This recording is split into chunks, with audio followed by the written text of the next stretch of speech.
Perkebunan Indonesia Expo atau BUNEX kembali digelar pada tahun ini bertempat di Hall 3 AIS BSD Tangerang, digelar mulai 7 hingga 9 September. Bertajuk Penguatan Hilirisasi Perkebunan untuk Ketahanan Ekonomi Global, BUNEX 2023 membidik penghilirisasian sektor perkebunan Indonesia yang lebih kuat. Dalam pembukaan BUNEX 2023 turut diluncurkan Bank Benih Perkebunan atau Babebun yang ditargetkan mampu mencapai 1 juta benih untuk disebar ke seluruh wilayah Indonesia. Informasi selengkapnya kita bergabung dengan jurnalis Metro TV Arneta Butar-Butar di AIS BSD Tangerang, Banten. Arneta, apa yang menarik dari event BUNEX pada tahun ini?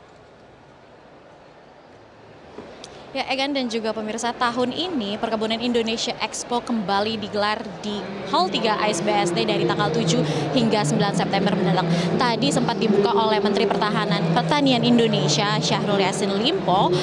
Pada BUNEX tahun ini ada yang spesial, yakni hilirisasi dari perkebunan Indonesia, dan turut juga di launching aplikasi Babebun atau Bank Benih Perkebunan. Nah, untuk mengetahui persisnya seperti apa terkait BUNEX 2023 dan juga terkait hilirisasi perkebunan serta Babebun, sudah bersama saya Menteri Pertanian Indonesia Syahrul Yassin Limpo.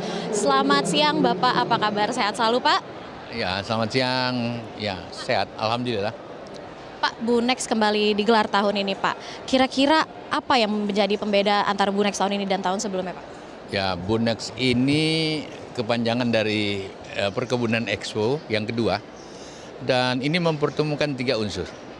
Tentu saja di sini ada Dirjen Bun, itu berarti pemerintah punya tangan di dalam BUNEX ini harus terlihat.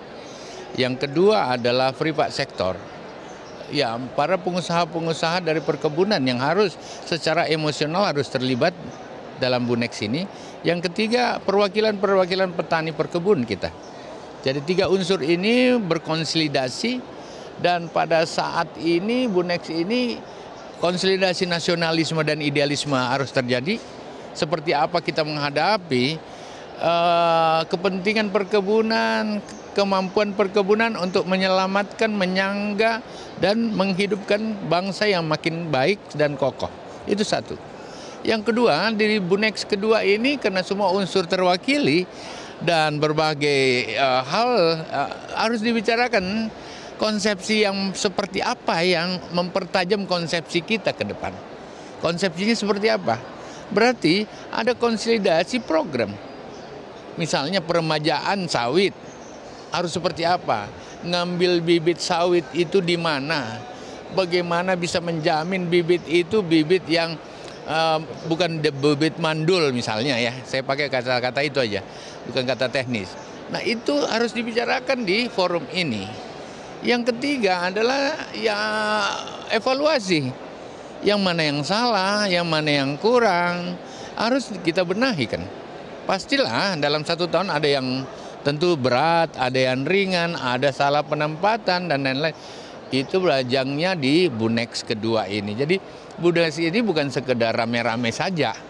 Ada Pak Wamen, ada Pak Dirjen seluruhnya, dan memang pemerintah nggak bisa sendiri. Nah, itu satu. Yang hal lain yang paling penting adalah memang kita punya resort yang cukup di perkebunan. Dari 3 tahun terakhir ini perkebunan naik hampir 2 kali lipat. Dari 300 triliun menjadi 600 triliun lebih. Kita harus bisa pacu, berarti ini resort dan kekuatan Indonesia yang mumpuni bisa dilakukan. Oleh karena itu budidaya tentu petaninya harus dipersiapkan. Paskanya berarti industrinya dan pengolahan industri harus benar. Yang ketiga, marketnya harus bisa makin jauh, ekspor kita makin jauh.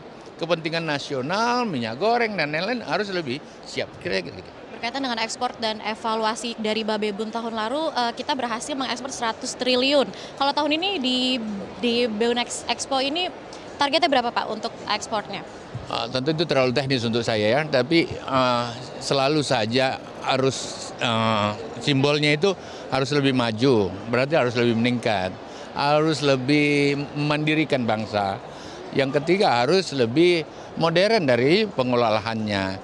Oleh karena itu sistem digital, smart intervensi mekanisasi harus dilakukan oleh BUN. Kalau ini udah dilakukan, peningkatan 2 kali lipat, 3 kali lipat menjadi sesuatu yang pasti. Kalau kemarin 100 triliun, harus di sini 200 triliun kan gitu. Ya, saya kira itu, dan ini tinggal komitmen. Kalau ada, kan begini, perkebunan Indonesia itu diterima di mana-mana loh. Nah, ini memang membutuhkan keberpihakan. Dan kalau hanya menggunakan anggaran pemerintah memang nggak cukup, terlalu sedikit. Oleh karena itu kemitraan bersama para private sektor, pengusaha-pengusaha yang sudah berada di perkebunan harus bisa terakselerasi dengan kami. Tahun ini kan selain pembukaan Bunex ini juga ada launching aplikasi Babebun, Pak. Dan nanti diharapkan dari aplikasi Babebun ini untuk perkebunan Indonesia seperti apa mungkin, Pak? Ya tentu saja itu teknis banget ya. Tetapi kualitasnya harus, bibit-bibit harus berkualitas kan. Kalau bibit berkualitas itu membutuhkan sebuah proses. Ya tidak begitu saja kita dapat bibit. Harus dikawal, harus dikonsepsi, harus diawasi dan lain-lain. Dan itu salah satu terobosan oleh Dirjen Perkebunan untuk mempersiapkan lebih banyak bibit, pasti banyak yang tanam. Kalau bibitnya yang kurang ya, apalagi tidak berkualitas, hasilnya pasti tidak baik. Kalau kita bicara soal tajuk dari Bunex tahun ini, yakni penguatan hilirisasi perkebunan untuk ketahanan ekonomi. Hilirisasi sejauh ini sudah seperti apa, Pak? Ya, kan gini, kalau kelapa sawit, kelapa saja mungkin minyak. Sekarang minyak harus menjadi biodiesel yuk. Orang akan mengurangi kan fosil, penggunaan katakanlah solar fosil dan lain-lain. Nah, sawit akan menggantikan itu, dan Bapak Presiden selalu meminta agar sawit kita akan berbicara ke depan.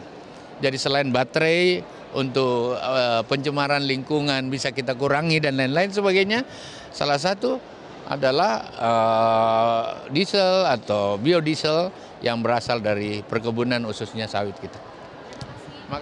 Terima kasih Pak atas waktunya, sehat selalu Pak. Dan memang Bunex ini diakui oleh Dirjen Perkebunan Andi Nur Alamsyah bahwa Bunex sebagai dedikasi untuk insan perkebunan Indonesia, yakni untuk menguatkan sektor perkebunan di Indonesia, mengingat perkebunan merupakan salah satu sumber devisa negara yang turut menyumbang karena PDB pertanian tumbuh sebesar 14,28 di triwulan kedua pada tahun ini, dan komoditas kelapa sawit yang tadi seperti ditekankan oleh Pak Syahrul menjadi salah satu terunggul di antara para bibit-bibit komoditas lainnya. Dan tadi juga pada Expo kali ini bukan hanya dibicarakan terkait pembukaannya saja, melainkan ada launching aplikasi Babebun yang sempat disinggung bahwa nantinya akan menghimpun 1 juta bibit perkebunan yang akan disebarkan ke seluruh wilayah Indonesia. Kembali ke studio Egan. Jelajahi cara baru mendapatkan informasi. Download Metro TV Extend sekarang.